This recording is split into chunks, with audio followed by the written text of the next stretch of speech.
Welcome to the Burton Ballers. Ain't got no time for no stallers, yeah.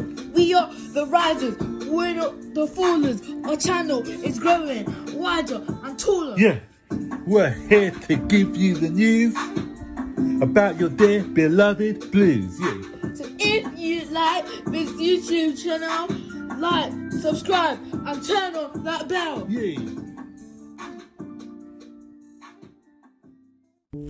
Hi guys, welcome to another edition of Burton Ballers, and don't forget to Like, subscribe and turn on all post notifications so that you'll be notified every time we make a video. Okay, today we're going to do two short videos. not free. Let's start that again. 3-minute videos. Oh, dear. So we're going to be doing a preview. You got me onto it now. Preview, sorry, of the Chelsea against Watford match. What forward? Watford, not Watford, not Watford. Yeah. Right. What forward do you have? So Zane, first of all, we're going to talk about Frank Lampard's press conference and the team news. Again, unfortunately, there's no Tomori, so we're going to have to stick with one of either Christensen Why is there no or Rudiger? Rudiger. Free. And so we also, I assume Zuma's got to play in this game, I think. Come on. And Kovacic picked up an injury, so he's going to be injured. So once again, Chelsea are not free from any injuries, and so we're going to have two players out for tomorrow's match.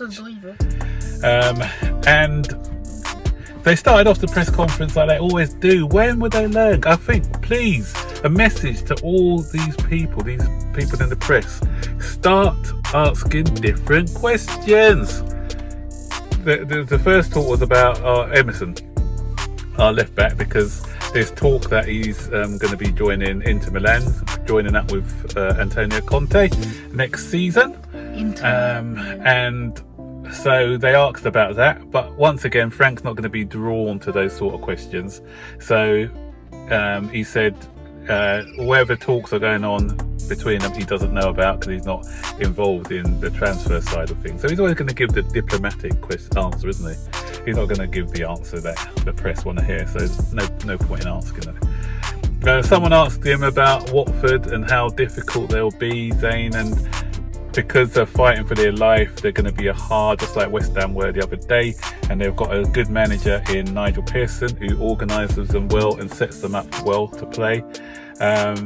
Asked about lessons learned for the West Ham game, but again, it's like a scratch record, he said, because it's the same old problems that we're having, not creating enough chances when we're in the final third, and individual mistakes costing us. So the amount of times that we can say that this season, this is getting ridiculous now. But one positive though, with regards to Frank, he was nominated for Manager of the Month for the month of June, although we didn't play the football in June, did we? So it must be the stretch of June. Yeah, we played 3 games in June in the end, didn't we?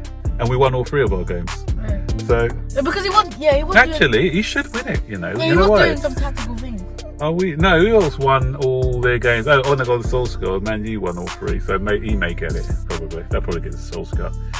Yeah, and the Wolves manager, Nuno, he also, I think Wolves won all their games in June as well. Wait, so how come Wolves will get it? No, they'll give it to one. I bet you any money is going to be on the Solskjaer's going to get it, yeah. I think it should be Frank Lampard, because he kept Afro-Qatar, every single time I do something, I tell him to do something.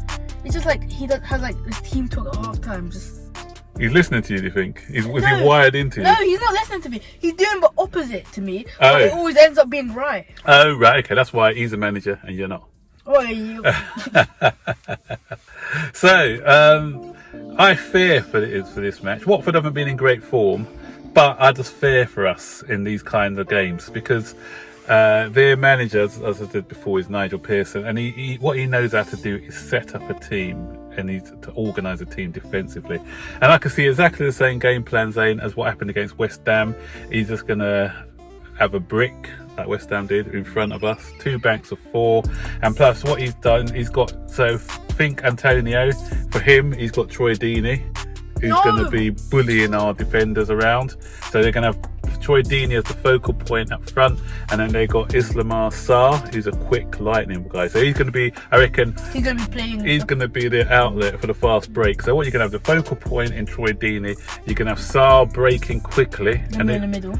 and if we don't react going backwards, then we're going to have the same problems that we had last time. And Troy Deeney is, Watford are quite good at set plays as well. So if we don't sort ourselves out at set plays, again, it's going to be the same thing as what happened against West Ham. I hope I'm wrong. I hope that Chelsea buck up their ideas. I hope the players are up for this match, because if we lose this match, then we're in trouble. Did you know, because we play at 8 o'clock, I think, on Saturday, all the other clubs, where Manchester United would have already played, Wolves would have already played, so potentially we could be in 6th position before the game starts. So again, that's added pressure for us to win the game, because if we don't win the game, we'll stay in 6th, out of the Champions League places. So we need to blow off the cobwebs and not have a similar nightmare. Wait, are Leicester playing on Saturday? I'm not sure when Leicester's. Is it Arsenal they're playing? I think it's Arsenal. No. Is it Arsenal? I think Arsenal playing Leicester. Or Arsenal playing Wolves? Arsenal playing Wolves, aren't they? Yeah. Oh, So yeah, they're not the good thing about Arsenal, which is then they'll hit a bit of form now because they've won their last few matches. So hopefully they'll give Wolves a stern test tomorrow. Yes, please. But we can't rely on them, can we? Yeah. So it's not. There's not. I can't take any game for granted now. You know, back in the day, you thought, okay, Watford, easy 3 points, but this is Chelsea now, and with this Chelsea, we just don't know what we're getting. I got no confidence in this team or how they'll perform. So Zane, what's your prediction? Oh, before we have our predictions, they also in a press conference they mentioned about Marcus Alonso and the fact, Gary Neville was criticised him for not running back quick enough. But Frank Lampard's response to that was that, okay, he did the wrong thing, not tracking back, but he says the whole team have to come back, not just Marcus Alonso. Marcus Alonso was just the individual which was pointed out, but he's right there, because no one was there, was there? Because they had 1 on 3, I think. West Ham are just so sneaky. Let's do a brick wall, and then everyone has to come up. Then there's 2 defenders. Not sneaky, that's tactics. We've got to be able to work those tactics out. We just do a long ball to but yeah, but so what he said, there was no because even people like Kante weren't tracking back, because Kante was on their penalty box. So we're expecting the DM, defensive midfielder, to be tracking. I know we're pushing for a winner, but we also have to be careful about the counter-attack and set ourselves up properly in transition. So we had a poor setup in transition. That same thing that happened against Arsenal. Remember that game where they scored from a corner, where Martinelli scored that goal when we were winning 2-1. No, it was 1. What was the score at the time? Was it 1-0? 1-0 at the time, yeah, then he equalised. And that's the same thing. We weren't set up good with a set play. So he had. Do we win that game at the end? It was 2-2. Remember, they scored a late equaliser. But he had the whole half to run into with no Chelsea defender covering. So again, is that a coaching thing? Is that a personality thing with the players? I don't know, but we just need to make sure if we're chasing a game that we're set up correctly, so that if the other team does have a breakaway, that we know how to handle it. So anyway, let's go into predictions for the game. What's your prediction for tomorrow? Even though last week we lost 3-2, not last week, this week we lost 3-2 to West Ham, I think lessons have been learned, and Lampard will come up with much better tactics, and it will be 3-0 to Chelsea again. You're going with the 3 thing. Oh yeah, I didn't even realise that. I'm actually going with a 3 as well. I'm going 3-1 to Chelsea. I just can't see us keeping clean sheets at the moment. We don't do clean sheets. That's not in our DNA at the moment, I don't think. We definitely don't do 3 sheets. So I'm going for 3-1. I think we'll come back better than we did the other day. Yeah. We're both going for a 3-3. Yeah, and we scored early as well. Yeah, so I'm fingers crossed. I'm going for a 3-1. So Chelsea. Just for good luck, I'm going 3 fingers crossed. Please don't let us down. Please. We need this result. Big result for us. Anyway, guys, don't forget to like the video, subscribe to the YouTube channel, turn on all post notifications so you know when we make a video, share this video, comment down below.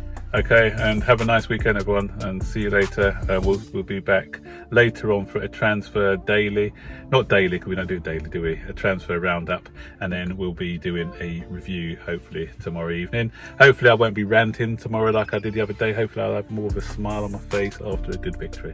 It's open. So see you later. Bye bye.